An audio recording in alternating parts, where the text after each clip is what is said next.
बिस्मिल्लाहिर्रहमानिर्रहीम। अस्सलामु अलैकुम नाजरीन। उस बूढ़ी औरत का किस्सा भी आप नहीं भूल सकते जो घर का सामान बांधकर अपने दरवाजे पर बैठी हुई थी और उसने सुना था कि मक्के में एक जादूगर आया है, जिसे मिलता है उसका दीन छीन लेता है। उसने सोचा सारी जिंदगी लात और मनात, हब्बल और अज़्ज़ा के साथ वफा की है, यऊक व नसर के कसीदे पढ़े हैं, तो अब आखिरी जिंदगी में क्या मैं वुद और सुवा को छोड़ दूंगी, मैं यगूस और नसर को छोड़ दूंगी। कहने लगी कि कहीं ऐसा ना हो कि उससे मुलाकात हो जाए और वो मेरा दीन ही छीन ले, मुझे शहर छोड़ देना चाहिए। वो बूढ़ी औरत घर के थड़े के ऊपर सामान बांध के बैठी है। हजूर सल्लल्लाहु अलैहि वसल्लम भी गुजरे तो उसने देखा तो क्या कहा,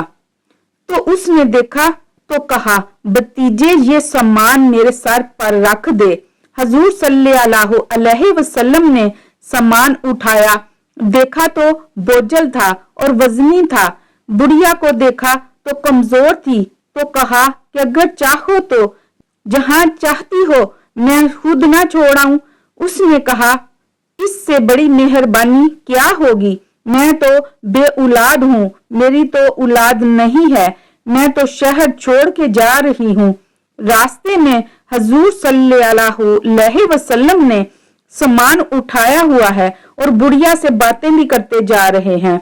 आप सल्लल्लाहु अलैहि वसल्लम ने बुढ़िया से पूछा क्यों जा रही हो, तो उसने कहा सुना है यहाँ एक जादूगर आया है जो लोगों का धर्म लूट लेता है, लोगों का दीन लूट लेता है। मैंने सारी जिंदगी बुतों से वफा की है, मेरे अबाओ अजदाद ने बुतों से वफा की है। मैं चाहती हूँ दीने अजदाद हाथ से छूट ना जाए। आखिर शहर में रहती हूँ, कहीं मिल ना जाए तो मैं चाहती हूँ मैं शहर छोड़ दूं। जिंदगी की चंद सांसें बाकी हैं, मैं वफा के साथ गुजारूं। गालिब ने कहा था वफादारी बशर्ते अस्तवारी असले ईमान है, मरे बुतखाने में तो काबे में गाड़ो बरहमन को। इसमें इख्तलाफ भी किया जा सकता है। वो कहता है चाहे बुत से वफादारी हो, वफादारी तो हो। उस बुढ़िया ने कहा मैं तो वफादारी करना चाहती हूँ और मैं शहर मक्का छोड़कर जा रही हूँ। जानती हूँ ये शहर बस्तियों की माँ है, इस शहर को शहर जमाल कहते हैं, शहर होबा कहते हैं, लेकिन मैं इस शहर को छोड़ के जा रही हूँ। खैर हजूर सल्लल्लाहु अलैहि वसल्लम ने कुछ नहीं कहा, उसका सामान फेंक नहीं दिया। फरमाया ठीक है जाओ। उसका सामान उठाया, जहां तक उसने जाना था सामान पहुंचाया। सामान सुपुर्द करके पलटने लगे तो उसने कहा बच्चे अपना नाम तो बता दो, लोग पूछेंगे कि मक्का क्यों छोड़कर आई हो, तो मैं बताऊंगी कि एक जादूगर के दुख से छोड़ आई हूँ, तो वो कितना बुरा भला कहेंगे। शहर मक्का को जिस मक्का से लोग नकल मकानी पर मजबूर हो गए हैं, तो मैं उन्हें ये भी बताऊंगी कि जिस मक्के में जादूगर रहता है कितना अच्छा नौजवान भी रहता है। तो तेरा नाम लिया करूंगी, तेरे कसीदे पढ़ा करूंगी। तो हजूर सल्लल्लाहु अलैहि वसल्लम मुस्कुरा पड़े। फरमाया बुढ़िया जिस जादूगर से भाग कर आई है वो तेरे सामने खड़ा है।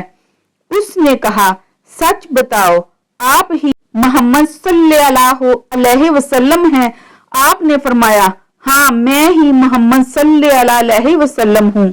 बुढ़िया ने जब आपका नाम सुना तो उसी वक्त कलमा पढ़कर इस्लाम के दामन से वाबस्ता हो गई। अल्लाह ताला हमें भी हजूर सल्लल्लाहु अलैहि वसल्लम की शान को समझने की तौफीक अता फरमाए। आमीन सुम्मा आमीन या रब्बुल आलमीन। इसी तरह एक और वाकया है। हजरत नबी रहमत सल्लल्लाहु अलैहि वसल्लम ने जब फतह मक्का के मौका पर आम माफी का ऐलान कर दिया, तब कुछ लोग ऐसे थे جن کے بارے میں حضور صلی اللہ علیہ وسلم نے فرمایا کہ یہ اگر پکڑے جائیں تو ان کو چھوڑنا نہیں۔ ان میں ایک کعب بن زبیر بھی تھا۔ کعب بن زبیر کسی طرح چھپ کر حضور صلی اللہ علیہ وسلم کے پاس آ گیا اور حضور صلی اللہ علیہ وسلم کے سامنے بیٹھ کر کہتا ہے، اگر کعب بن زبیر کو ڈھونڈ لاؤں تو معاف کر دیں گے؟ تو حضور صلی اللہ علیہ وسلم نے فرمایا، کعب تو آج ہو گیا ہے، جاؤ معاف کر دیا۔ تو جو کعب تھا اب حضرت کعب بنا۔ عرض کی، حضور صلی اللہ علیہ وسلم اپنی اس زبان سے آپ کی نافرمانی کرتا تھا، اب اجازت ہو تو آپ کی نعت پڑھنا چاہتا ہوں۔ حضور صلی اللہ علیہ وسلم نے فرمایا، کعب ذرا ٹھہرو، منبر بچھا لینے دو۔ منبر بچھ گیا۔ حضرت کعب رضی اللہ تعالیٰ عنہ منبر پر بیٹھ گئے اور انہوں نے اپنا مشہور قصیدہ پڑھا، اور جب اس شعر پر پہنچے، بغیر کسی شک کے، بغیر کسی شبہ کے، اللہ کے نبی نور ہیں، ایسا نور جس سے سارا زمانہ چمک رہا ہے، یہ اللہ کی تنی ہوئی تلوار ہے۔ حضرت کعب بن زبیر رضی اللہ تعالیٰ عنہ نے جب یہ شعر پڑھا تو روایات میں آتا ہے کہ حضور صلی اللہ علیہ وسلم نے اپنی چادر اتار کے حضرت کعب بن زبیر رضی اللہ تعالیٰ عنہ پر پھینک دی۔ پھر ساری زندگی حضرت کعب رضی اللہ تعالیٰ عنہ نے اس چادر کو سینے سے لگائے رکھا۔ امیر معاویہ رضی اللہ تعالیٰ عنہ نے کعب رضی اللہ تعالیٰ عنہ سے کہا، 10,000 درہم لے لو اور یہ چادر دے دو۔ اس دور میں 10,000 درہم کتنی رقم بنتی ہے۔ جب حضرت کعب بن زبیر رضی اللہ تعالیٰ عنہ کا انتقال ہوا تو جناب امیر معاویہ نے 20,000 درہم میں اس چادر کو ان کے خاندان سے خریدا۔ جب بھی کوئی بادشاہ تخت نشین ہوا کرتا تھا تو اعزاز یہ تھا کہ وہ چادر اوڑھا کرتا تھا۔